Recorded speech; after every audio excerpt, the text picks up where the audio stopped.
asalaamaaleykum suñu mbokk yi di seetaan live bi ci Facebook maa ngi nuyu ñëpp di leen ziar di jéggalu rek ci retard bi et aussi conditions yi ñu koy defee xam naa du ñàkk di ngeen dégg ay bruit ndax dama génn ci biti puisque dañu am coupure de courant depuis un moment mënuma nekk ci biir donc je suis obligé génn ci biti pour mën a am lumière moo tax di ngeen dégg bruit ak yu demee noonu donc ñuy jéggalu ci condition yooyu lii nag c'est pour ñu waxtaan wi itam dafa fekk ñu toll actuellement ci réew mi foo xam ni yëkkati nañu kàddu yëkkateeti kàddu mais du doy il faut que ñu koy def ku ci nekk à titre individuel fa nga nekk ak na nga ko mëne waaye tamit au plan collectif maanaam en groupe parce que une résistance elle se mène individuellement mais elle se mène aussi en groupe te moom nga gis ñu koy def aussi ci biir Yewwi Askan Wi moom nga gis aussi ñëpp ñi nekk ci réew mi te xam ni jóg jot na te jëf jot na ñu jëkk di wax ak di def dafa di ñu toll actuellement ci réew moo xam ni mën nañ ko tuddee état de non-droit parce que li ngeen yàgg a dégg ñu koy wax ci science politique boroom xam-xam yi di ko wax ñu koy wax bu ñu tudd état dañuy wax état de droit ak démocratie mais tey dañu toll foo xam ni état de non-droit la ñu commencé dugg ci biir réew mi parce que état de non-droit li koy caractériser maanaam li koy wone li koy firndeel ni am na yu bari la waaye bokk na ci ñett yi nga xam ni moom laa bëgg a wax benn bi nga xam ni moom mooy caractériser état de non-droit parce que bu fekkee jàpp nañu ni état de droit mooy état boo xam ni lépp dafa lalu ci yoon ci charte ak règlement yi nga xam ni moom la ñëpp d'accord nga xam ni ñiy jiite ak ñi ñuy jiite ñëpp dañuy ànd tënku ci loi ak droit te may wax ni réew bu bëggee am jàmm mën a avancer dafay sukkandiku ci égalité ak légalité égalité mooy ñëpp yem légalité mooy lépp lu ñuy def ñu sukkandiku ci droit bi nga xam ni moom mooy tax nit ñi mën a dund ci jàmm parce que réew bu ñu demee ba amatul droit ba ku nekk lu neex waay def wala borom doole yi wala ñu yor pouvoir lu leen neex def day mel ni jungle dañuy daal di mel ni bàyyi ba ñett yi nga xam ni nag jot na ci biir réew mi te dajaloo na ba ñu mën ko tuddee état de non-droit bokk na ci bu ñu demee ba njiit yi di bañ a appliquer la loi mooy refus d'appliquer la loi mooy loi am na ci réew mi xam nañu ni loi am na waaye seen intérêt tax dootuñu appliquer droit dootuñu appliquer loi loolu benn la ci caractéristiques yi nga xam ne dañuy wane ni état de non-droit am na te loolu gis nañ ko fii ci biir réew mi loi am na droit am na constitution am na ay règlement am na leneen am na waaye njiit yi dañu bañ appliquer loolu te xam nañu ko kooku benn la ci liy mandargaal état de non-droit ñaareel bi nga xam ne dina ko mandargaal mooy li ñuy wax application sélective de la loi maanaam loi am na nga jël ko tànn ci yow li la ci neex ak li la ci arrangé interpréter ko ni mu la neexee ak ni mu la arrangé pour sa intérêt bopp wala pour nga bundu xataal ñi nga xam ne ñoom ñooy say opposant maanaam nga def application sélective ci ni mu la soobee pour yow sa intérêt bopp wala pour nga jël loi boobu daan say opposant bu fekkente ni loolu nga bëgg ci sa doxalin te loolu tamit daje na ci réew mi mooy deuxième bi nga xam ne gis nañu ko fi ñetteel bi mooy nga créer sa loi wu bopp loo xam ni du assemblée nationale du règlement du dara lu la ko may waaye toll nga fi nga xam ni jàpp nga ni yaay buur di bummi am nga droit def lu la neex nga créer sa loi wala sa règlement boo xam ne amu fa woon loolu itam bokk na si li nga xam ne tey ay mandarga la yu daal di firndewu ànd ba mën a wane ni ñu ngi dugg ci état de non-droit fii ñu toll nag négation wu droit boobu ak état de non-droit bi am yaa ngi koy mën a gis ci yu baree bare bi ci njëkk mooy ay exemple yu kenn dootul laam-laamee la mooy liste électorale yi nga xam ne mooy ci législative yi boo jëlee liste Benno Bokk Yaakaar nga seetlu ni yoon daan na ko seen liste titulaire yoon daan na ko ndax yoon moom moo ni bu fekkee ëppal nga parrainage yaakaar naa loolu ñi ci war a wax ñëpp wax nañ ci borom xam-xam yëpp wax nañ ko bu fekkee sa parrainage ëpp na mooy sa liste warul jàll sa liste titulaire ak sa liste suppléant yow warloo bokk ci yooyu élection ndax loolu la yoon wax. waaye gis nga nañu ko wëlbatee ba jël bu Yewwi Askan Wi ni moom itam yoon daan na ko waaye ñu jël bu Yewwi Askan Wi def ci li nga xam ne moom moo leen arrangé maanaam ñu ni boobu liste bi complétul maanaam matul dañ koy dàq mais dàq bosu titulaire am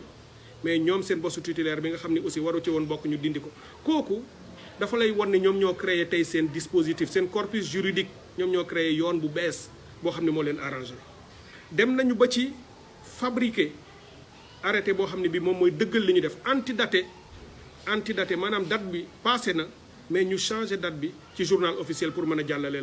loolu nag la ñuy wax forfaiture te loolu itam gis nañu ni exemple bu édifiant la boo xam ne kenn mënu koo laam-laamee dem bay créer arrêté artificiel pour mën a jàllale sa forfaiture loolu bu demee ba ci réew xam nga ni aussi firnde la preuve la que réew moomu amatul def nañu négation de droit amatul yoon xanaa yoon wi kay ñoom ñoo koy kii instauré nañu nag li ñuy wax léegi dugg nañu ci régime arbitraire tey réew mi foofu la toll arbitraire mooy soob na Macky Sall mu waxloo ministre de l'intérieur am wala conseil constitutionnel am doxal leen ma nangam defal leen ma nangam pour ñu mën a jot ci li nga xam ne loolu ñu bëgg donc boo demee ba yegg foofu nag ba nga xam ne puissance publique bi sukkandikootul ci droit sukkandikootul ci loi ñoo ngi dugg ci li tubaab yi di wax tyrannie wala li waa science politique li ñuy wax tyrannie ak despotisme mooy dem nañu ba nga xam ne kii di jiite moo xam buur la wala président la wala lu mu mën a doon dem na ba jàpp ni ne moom mooy droit moom mooy loi kenn xalaatul woon ni mën nañu yegg si foofu ci Sénégal waaye tey ñëw nañu ba yegg si foofu tyrannie installé wu na despotisme installé wu na despotisme dafa am benn boroom xam-xam bu tudd Montesquieu dafa ne bu ngeen bëggee xam lan mooy gouvernement bu despotique dafa mel ni nit koo xam ne dafa ñëw ci garabu mango gis mango yi ñor rafet mu bëgg ci waaye li mu def mooy daggul benn mango jëfandikoo ko pour bu ñëwee fekkaat fi beneen wala mu bàyyi ko fi pour bu keneen ñëwee am fi wala yeneen génération fekk ko fi waaye semmiñam la jël ndax yàkkamti ndax fuqalew ndax bëgg daal di gor garabu mango gi garab gi daanu mu jëlandoo lépp waaye boo ko defee benn yoon dootoo ko def boobu firnde la joxe ci li ñuy wax gouvernement bu despotique maanaam bëgg a toog bëgg intérêt am ak salfaañe droit jaral na ko mu tasaare lépp lu fa nekkoon yàqaate lépp ngir intérêt immédiat am ak li nga xam ne moom mooy seen satisfaction immédiate parce que ci despotisme dafay dem ba dootul sax xalaat volonté am ak envie bëgg-bëggam loolu lay jiital te tey seen bëgg-bëgg yépp mooy créer condition yoo xam ne yi dañuy jaar ci législative yi salfaañe ko pour am ci li ñu bëgg mais pour que bu ñu defee ba jaxase ba amoon majorité tey à l'Assemblée nationale constitution Sénégal bi fi nekk la ñuy changer revenir ci limitation des mandats danañ ko changer delloo si limitation des mandats bi génnee ko ba dootul am keroog wan naa leen nañu ko gàttandoo à la CEDEAO bi CEDEAO bëggee def limitation des mandats ñu bañ ko parce que ñoom ñu ngi jëm ci bu ñu amee majorité à l'Assemblée nationale revenir sur la limitation des mandats au Sénégal pour mën a jàllale loolu dans notre pays donc loolu ngeen xam ni foofu la ñu toll tey ci niveau d'arbitraire ak niveau yàqu-yàqu ak niveau boo xam ni toll nañ ci lu leen neex def sur les décisions boo demee nag ba nga kiy jiite constitution toppatootul loi toppatootul ay règlement toppatootul lu ko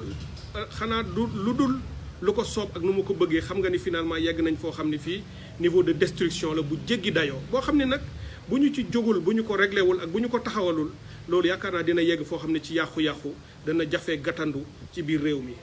arbitraire bi mu indi ci biir réew mi ak ñàkk a wormal ak ñàkk a respecté charte constitution bi ak règlement yi ñëw na ba ci lu leen neex def yeneen ñaari firnde tey may profiter ci occasion boobu pour naqarlu ñi nga xam ne ni ñi seen bakkan rot na ci loo xam ne nii mënoon naa ñàkk nañu ñetti sénégalais yu ñàkk seen bakkan ci événement yi amoon fii vendredi bii ñu génn mu am ci ñu am ay gaañu yu dul jeex mu am ci ñoo xam ne ëpp nañu juróom-benn fukk diggante Dakar ak Ziguinchor ak Bignona ak feneen ñoo xam ne arrêté nañ leen ñu ngi leen jàpp ci ñooñu ñu jàpp war nañoo mën a nangu tey ni séquestration la enlèvement la ndax bu fekkee jàpp bu ñu jàpp nit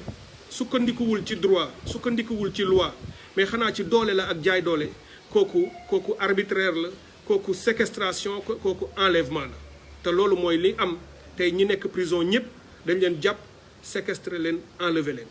parce que loolu ñu def laluwul ci droit ndax manifestation bi nga xam ni demandé woon nañ ko te constitution maye ko booy xool borom xam-xam yi li ñuy wax hiérarchie des normes constitution moom moo jiitu su ko defee traité accords internationaux yi topp ci ak loi yi ak règlement yi arrêté yi gën a suufe ak décision administrative yi waaye naka la arrêté ak décision administrative mën a salfaañee ak yelleef boo xam ne ni constitution moo ko maye mais loolu bu amee nit ñi malgré tout ñu génn mu am ñu ci rey ña jël yooyu décision ñoom ñooy responsable tey le premier responsable de lépp lu am ci réew mi ak ñi ñàkk seen bakkan ñi ñu jàpp ak ñi ñu torturé ñëpp c'est le président de la république parce que ñooñu jël chaîne de décision boobu yëpp moom mooy seen chef donc loolu yëpp ci moom la dem ce sont des actes criminels et il faut les dénoncer comme tels loolu mooy li am ci réew mi arbitraire boobu ñàkk a wàccoo ak constitution ak loi yi ak lépp lu ñu fi teg te mu tax ñu mën a dund en tant que sénégalais ba nekk une société organisée loolu yëpp ñoo ngi koy salfaañe di fi installer tyrannie di fi installer despotisme ak arbitraire ñaareel bi nga xam ni mooy firndeel arbitraire boobu ak def lu leen neex jamono jii may wax ak yéen ñaata député ñoo nekk dans les liens de la détention ñu bare ci ay jeunes yu génnoon di manifester jàpp nañu leen wax naa ko ci lu yenuwul maanaa may profiter ci lii pour exiger immédiatement ñu libérer leen ñu ñibbi seen kër parce que ñi leen tere seen droit ba ñu génn doon revendiquer seen droit ñooñu mooy ñi nekk en tort ñi nekk en faute du xale yi génn parce que xale yi dañu génn pour revendiquer loo xam ni seen droit la mais deuxième bi mooy les députés député Déthié Fall député Mame Diarra Fam avant ñoom Cheikh Abdou Bara Dolly Mbacké loi bu Sénégal constitution bu Sénégal ak règlement intérieur bu Sénégal bu assemblée nationale article 61 bu constitution ak article 51 bu règlement intérieur bu assemblée nationale moom moo bañ ñu jàpp député boo xam ni bii dafa deful dara loo xam ni jaaraloo ko ci assemblée nationale nga jàpp ko ci sa coobore mooy ñoom Déthié ak ñoom Mame Diarra ak ñoom Abdou Bara nga yóbbu leen dans les liens de la détention violation constitution la arbitraire la maa tey la ak jaay doole la te constitution dem na ba ni ak règlement intérieur u assemblée nationale képp ku def loolu député moo xam procureur nga moo xam justice nga nekk moo xam policier nga wan ak loo mën a doon danañ la daan danañ la topp loolu règlement moom moo ko wax bu ñu waxee ne dañ leen jàppe ci flagrant délit waxuñu dëgg Déthié Fall buntu siège am lañ ko jàppee buntu siège am lañ ko jàppee Abdou Bara Dolly bu fekkee la mu def dégg nga te mu nekk 10 jours avant su fekkoon flagrant délit la heure bi jugé nañ ko ba pare parce que flagrant délit boo demee ci biir semaine bi rek da ngay def jugement bi ça veut dire que dañu nekk ci seen logique te loolu c'est absolument inacceptable moo tax may exiger immédiatement ñu bàyyi ces députés ñu respecter la constitution du Sénégal ñu respecter le règlement intérieur du Sénégal de l'Assemblée nationale parce que ku mel ni le président de l'Assemblée nationale monsieur Moustapha Niasse bu ñu salfaañee noonu ak yelleefu député du Sénégal toroxal leen garder leen foo xam ne fii waruñu foo nekk te ñooñu mooy ñiy defar loi yi ci biir réew mi moom ci boppam moo waroon génn jour boobu ak foo mën a far même boo nekkee Benno Bokk Yaakaar wala nga jege président de la République nga ne ko duma ko nangu parce que institution laay incarné te réew institution yi boo ci génnee war ma dara desatu ci loolu boobu taxawaay la Moustapha Niasse waroon am ñu libéré député yi parce que amul benn base légale boo xam ne bi mën na expliquer ci li ñu leen jàpp c'est totalement inacceptable kooku nag ma ci attirer attention au président de la République encore une fois di ko wax jéggi nañu déjà le Rubicon ñu ngi chevaucher à grande foulée ci musiba na ci delloo ci waat xelam il faut qu'il arrête il faut qu'il recule bu fekkee bëgg na jàmm te jàmm jooju mooy jàmmam moom arbitraire bi ñu bëgg a saxal ci biir réew mi kooku du mun a am te loolu dinañ ko combattre ba fu mu war a yem et may appeler aussi le peuple sénégalais dafa am boroom xam-xam yu ni fépp foo gis tyrannie sosu fa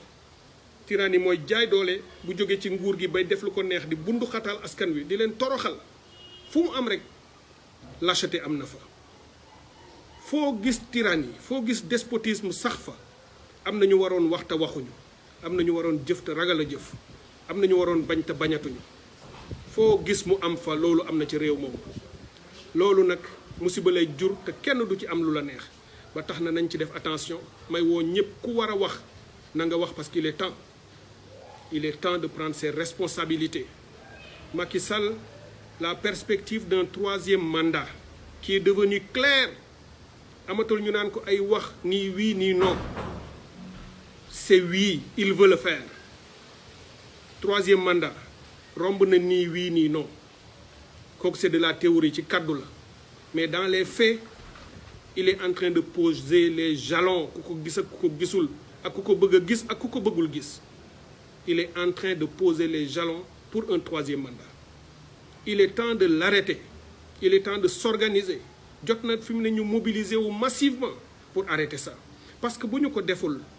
réew mi dina dem ci jafe-jafe yoo xam ne dina jafe organiser dina jafe lijjanti. Parce que kenn du ko nangu. Kenn fii ci Sénégal du nangu perspective bu 3e mandat. lii ñuy def yëpp di jàpp nit ñi di tëj di bañ manifestation yi. foog ni am nañu police am nañu gendarmerie am nañu ay armes donc ils peuvent s'opposer au peuple yàgg naa leen wax ni amul benn njiit bu ko mën a def ci àddina te jële ci ndam amul te du commencer ci moom Macky Sall. beneen bi may naqarlu bu baax a baax ak dénoncer encore une fois discours yi ak actes yi lu jëm ca Casamance discours yi. ak acte yi maanaam kaddu yi ñu yëkkati ak jëf yi ñu jëf kaddu rébellion bi ñu dugalaat ci biir discours yi dugalaat ko ci biir débat bi ci fii ci Sénégal ci loo xam ni demoon na ba rébellion bi di jeex ñu indiwaat ko pour ay intérêt politique laa leen wax nañ ko tegaat ci suuf waxaat naa leen ko une 2e fois nañ ko teg ci suuf. Nous sommes de la Casamance et fiers d'être de la Casamance. Je leur ai dit que Sénégal moo bindoo noonu maa ngi wax ak yéen fii ci Dakar il y a quelques jours maa ngi woon foofu ca Ziguinchor parce que foofu laa dëkk. Je suis Cheikh Tidiane Dièye de la Casamance. mënu leen féewale Joola ak Wolof mënu leen féewale Pël ak Tukulóor mënu leen féewale Soose ak Manjaago wala Mankaañ wala Pepel wala Balant. mënul nekk Casamance est cosmopolite yàlla moo ko bindee noonu ñépp dañ fa am part am fa wàll am fa taxawaayam dëkk fa nekk ay sénégalais nag on ne vous laissera pas stigmatiser les Casamançais duñu ko nangu ça ne passera pas te seeni intérêt politique du moment jaru ko on ne vous laissera pas faire donc loolu itam na ngeen ci bàyyi xel. Parce que toll nañu foo xam ni fii vous ne pouvez pas faire peur à ce pays au point que da ngeen def ni dañ leen di bàyyi ngeen def lu la neex bu ngeen fàttalikoo 2012 li xewoon ci biir réew mi bëri na ñu ngeen àndaloon di xeex en 2012 ñoo ngi fi taxaw ba tey te wàccuñu principe ya taxoon ñu doon xeex en 2012 ñooñu ngeen di jàkkaarloolaat encore en plus de beaucoup d'autres jeunes sénégalais déterminés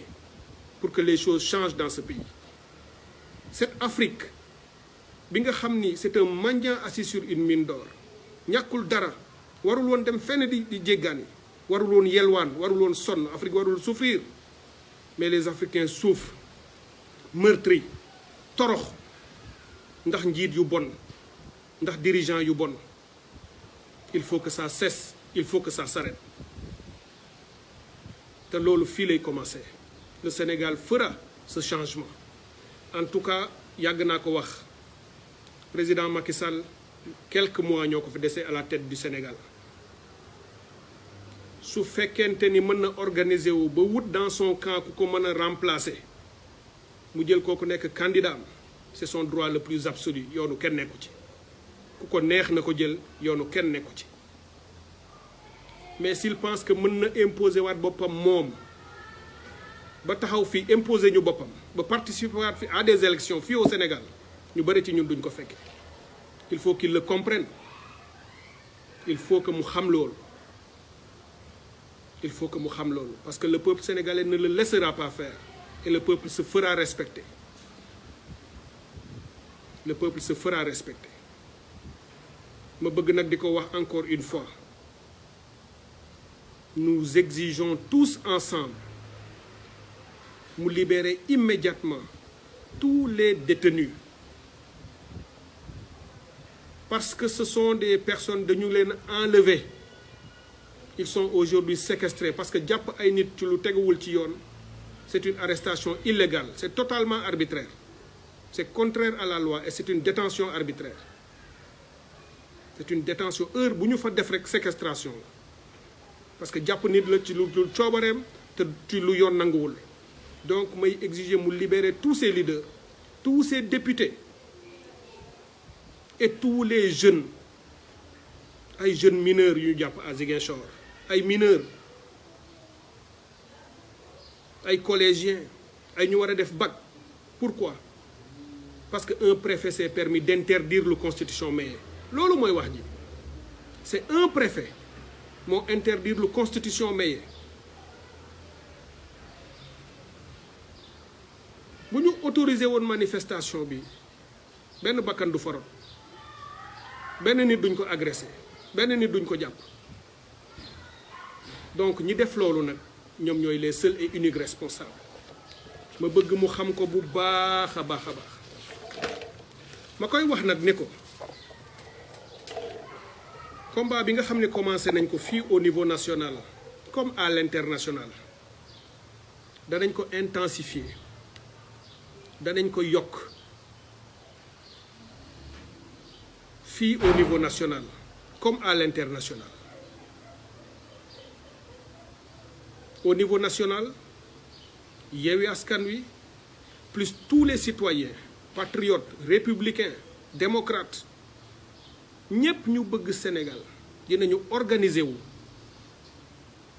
pour faire échec et faire barrage à la volonté de Macky Sall de s'imposer encore à ce peuple sénégalais. di rey nit ñi di rey xale yi c'est inacceptable. En 2022 fii ñu toll ci àddina bi nga am ko bëgg a taxaw foog ni il peut tuer les Sénégalais di leen assassiner pour le pouvoir et garder le pouvoir. Personne ne l'acceptera. Donc loolu fii lañ koy xeexee ci biir Sénégal. ñaareel bi mooy toute l'action qu'on mènera au niveau de sous-régional ci CEDEAO. waxoon naa leen ko barki démb. ñetti réew yooyu di Sénégal di Togo ak di Côte d'Ivoire dinañ leen pourchasser fépp,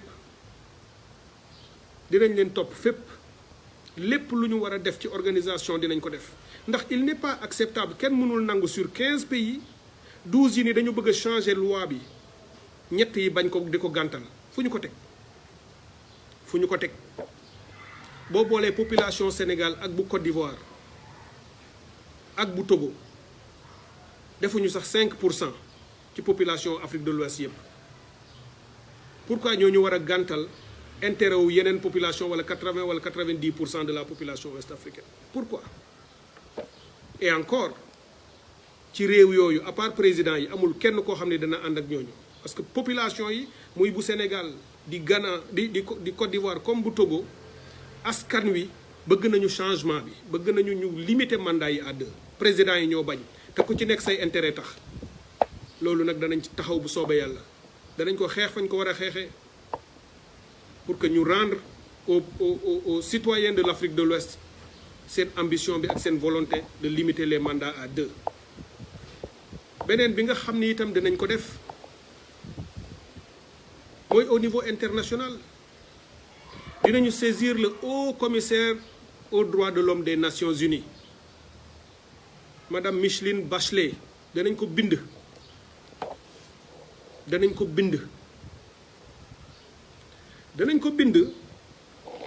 te lettre bi nga xam ne moom lañ koy bind du doon lettre bu bees. dañuy àbb moom Macky Sall lettre bu mu bindoon en 2012 au commissaire des Nations Unies aux droits de l'homme. booba ki fi nekkoon commissaire aux droits de l'homme Navi Pillay la tuddoon mu bind ko lettre moom Macky Sall 1er février 2012. 1er février 2012 mu bind au commissaire aux droits de l'homme bu Nations Unies lettre di jébaane président Abdoulaye Wade ak régime bi fi nekkoon lettre boobu presque mot pour mot ñett yi rek lañ ciy changé yónnee waat ko fa mu ko yónnee woon moom en 2012 Navi Pillay boobu fa nekkoon commissaire la ñuy dindi def ci Micheline Bachelet parce que moom mooy léegi commissaire aux droits de l'homme moo nekkoon ancien chef d'État bu Chili bind ko date bi rek moo ciy changé 2012 boobu mooy nekk 2022 ak signataire bi nekkoon Macky Sall ñu changé ko c'est tout le reste ci argumentaire bi mu waxoon 2012 moom la ñuy bàyyi ci lettre bi parce que c'est exactement la même chose qu'il est en train de faire la mu fa waxoon lépp moom la nekk di def ma wax leen ci tuuti dafa waxoon ci lettre am ba mu ni mu ngi bind lettre bi Nations Unies Navi Pillay di ko wax ni fii ci Sénégal daf fi amoon manifestation boo xam ni askan wi ñoo ko bëggoon a def régime bi fi nekkoon gàntal ko génne force de défense et de sécurité yi sës doole ji ci askan wi nga xam ni manifestation pacifique la doon def ba rey ci ay nit ñu bari gaañ ci ñu bari jàpp ci ñu bari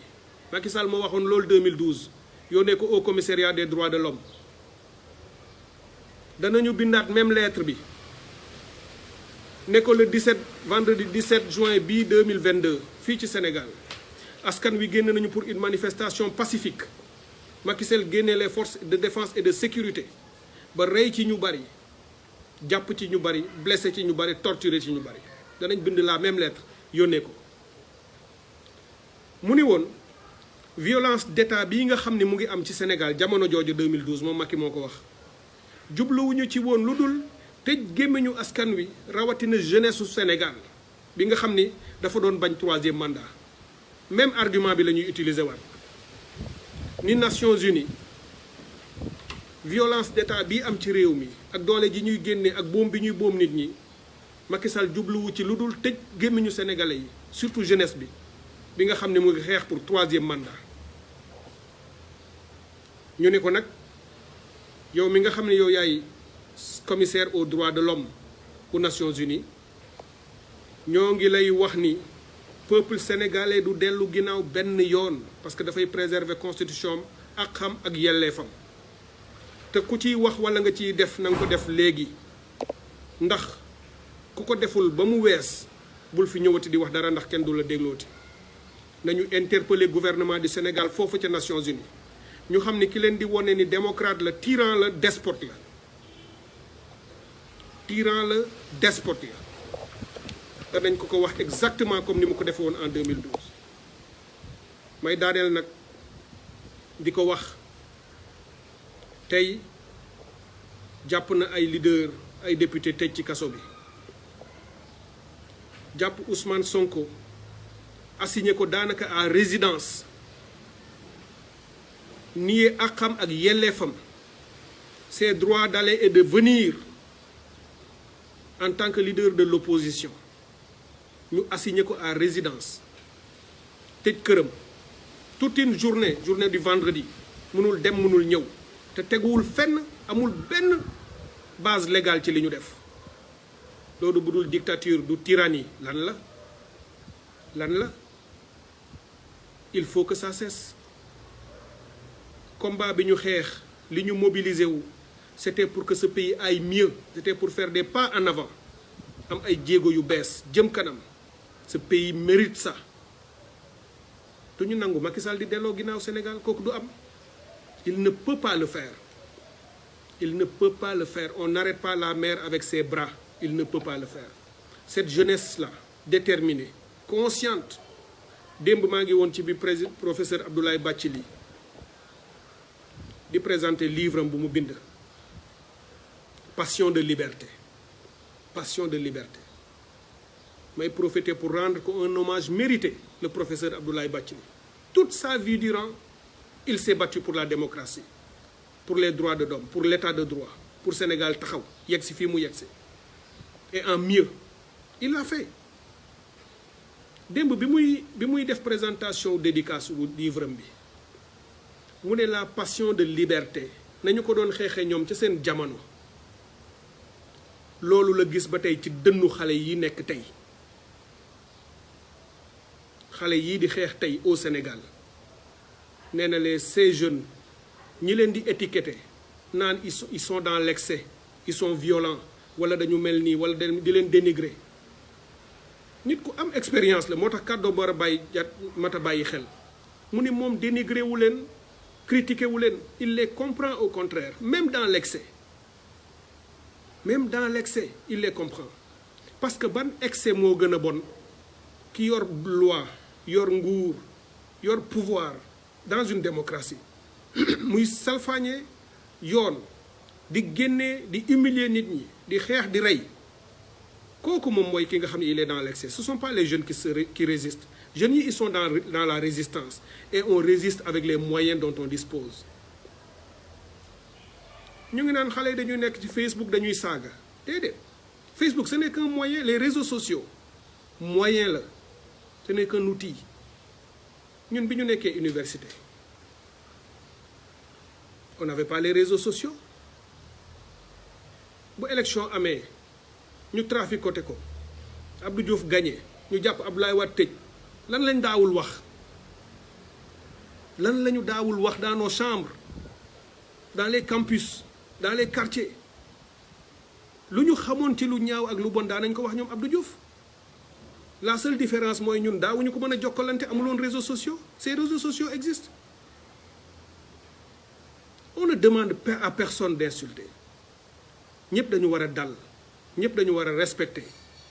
waaye réew dafay am ay modèle dafay am ay exemple ku waxul loolu yaa ngi def affaire u nafiq tu ne peux pas avoir une élite corrompue qui vole l'argent qui pille di dégrader réew mi di salfaañi àq yi ak yelleef yi pour ses propres intérêts askan wi di résister nga ne askan woowu ngay critiquer parce qu'elle serait violente non jàppal loxowu kii saaga kii dóor kii sàcc alalu jàmbur yi kii bandi yi di dóore violence d'état boobu ngay arrêté ba pare contester ko doog a def leneen c'est ça la vérité donc may daaneel mbokk yi di leen wax encore une fois j'exprime mon soutien et ma solidarité à tous mes amis et camarades combattants leaders de Yewwi Askan Wi l'honorable Déthié Fall maa ngi koy exprimer toute ma solidarité et tout mon soutien suma xarit sama jigéen sama sœur Mame Diarra Fam maa ngi koy exprimer toute ma solidarité et mon soutien réew mi fi mu yegg ba ñuy jàpp ku mel noonu ci lu tegwul fenn nga xam ne le niveau de dégradation jéggi na dayoo maa ngi exprimer mon soutien à Cheikh Abdou Bara Dolly parce que ñoom ñëpp sur des bases arbitraires et illégales la ñu leen jàpp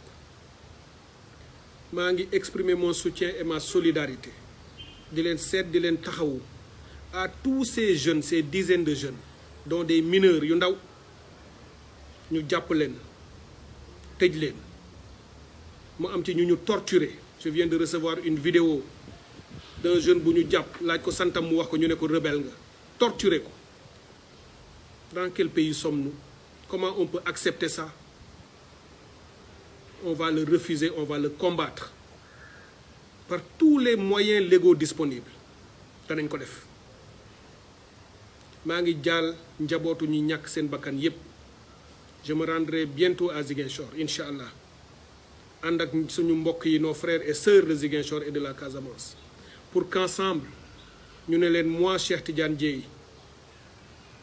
mon frère et ami Ousmane Sonko leader de l'opposition sénégalaise c'est la volonté de Dieu il faut l'accepter comme tel et le protéger comme tel il faut l'accepter et le protéger accepter et protéger tous les combattants de la liberté et de la démocratie. C'est qu'en se donnant la main qu'on peut créer les conditions d'un changement dans ce pays. Macky Sall la gën a xam loolu te on ne reculera pas il le sait parce que on a été à ses côtés gis na ni ñun ñoo àndoon di xeex en 2012 Je voudrais exprimer ma solidarité à Barthélémy Diaz qui a été séquestré dans sa maison. Je voudrais dire à Ousmane Sonko que quoi que ñoom ils essayent de faire, ils ne pourront rien, absolument rien contre lui. Parce que le peuple sénégalais le défendra, parce que le peuple a besoin de préserver et de défendre sa démocratie. Je voudrais exprimer ma solidarité et mon soutien à mon frère et ami Ahmed Aïdara, maire de Guédiawaye. Ahmed nous manque déjà. Am na ñoo xam ne ñii mënuloo leen tëj, mënuloo leen emprisonné, mënuloo leen embrigadé. Parce que boo leen tëjee itam seen kaddu ak seen lépp a ngi ci bopp nit ñi tous les matins ça résonne. Ahmed le dit, suul gaz du ko teree xeeñ. Vous rendrez compte un jour ci gaz bi ak pétrole bi ak lépp. Vous arrêtez 3 ou 4. Il y en a 10 d'or. Bu ngeen jàppoon yeneen 10 yeneen 20 feeñ. Vous ne pouvez rien contre ce peuple. Le peuple sénégalais progressera, le peuple sénégalais avancera et dina nangu démocratie am, dina nangu réewam, dina ko yor ni mu ko bëgg a yore. Vous êtes trop petits et trop peu nombreux pour nous installer fii une dictature au Sénégal. Man maa leen ko wax. Vous ne pourrez pas, jamais du ngeen ko mën, installer fii un despotisme, une dictature, un pouvoir tyrannique. Tiital sénégalais yi pour que ñëpp noppi ngeen def lu leen neex, vous ne l'aurez jamais. Quand la colonisation est arrivée en Afrique, certes réussir nañu, mais am na ñu ko fekkeewul. Am na ñu ko fekkeewul te lu mu yàgg-yàgg dem nañu parce que am na ñu leen combattre. Il y aura toujours des combattants. Mënu leen jënd ñëpp, mënu leen tiital ñëpp, mënu leen ragalloo ñëpp, mënu leen noppiloo ñëpp. Ce n'est pas possible. Am na ñu dul tiit, am na ñu dul ragal, am na ñu dul noppi parce que seen dara wekkuwul ci yéen. Ragaluñu leen, tiituñu leen pour dara. Yàlla rek ak seen taxawaayu bopp la ñu yaakaar, rien d'autre. Et tout ce qu'ils font c'est pour le drapeau national. Ñooñu mënalul leen dara, donc delloo si leen seen xel. Loolu laa bëggoon partager ak yéen mbokk yi, parce que comme je l'ai dit, combat bi ñu nekk dafa nekk ku nekk da nga ci war am taxawaay individuel ci sa kéemtalaay kattan. waaye aussi ñu booloo am ci taxawaay collectivement parce que mbooloo moom mooy doon suñu doole. May réaffirmer sama taxawaay ak sama bokk ak sama jàppale, sama ancrage ci coalition Yewwi Askan Wi. Yewwi Askan Wi. Tout ce qui s'est passé c'est derrière moi. Parce que loolu ay jëfu doomu aadama la. Mu di erreur wala mu di faute romb naa ko parce que boo dëgmalee li ma dëgmal te gisuloo lu dul le drapeau national du Sénégal ay jëfu doomu adama du la sonnal du la téye. Quelqu'un m'a dit l'autre jour mu ne ma bi ma gisee ci meetingu place de l'Obélisque bi dafa ne kii ak li ñu ko def waru fi woon ñëw. Ma ne ko booba xamuloo ma soo ma xamoon doo ko wax. Li ñu def bi ñu ko defee ma constaté ko ma wax ci li ma ci war a wax jëf ci li ma ci war a jëf mu jeex ma jàll ci leneen parce que ce qui est devant nous c'est beaucoup plus important que nos personnes. Poste député mënuma yokk dara lu ma amul woon macha allah donc loolu du lu may tiital du lu may sonnal du lu may taxawal. Li am solo mooy naka la ñuy fédérer toutes nos forces. Ousmane Sonko, Cheikh Tidiane Dièye, Khalifa Sall, Déthié Fall, Habib Sy, Aïda Mbodj, Cheikh Tidiane Youm. May profiter ci live bi pour tendre la main maa ngi tàllal suma loxo nos frères et sœurs yi nekk ci coalition Yewwi Askan Wi. Le président docteur Babacar Diop, maire de Thiès,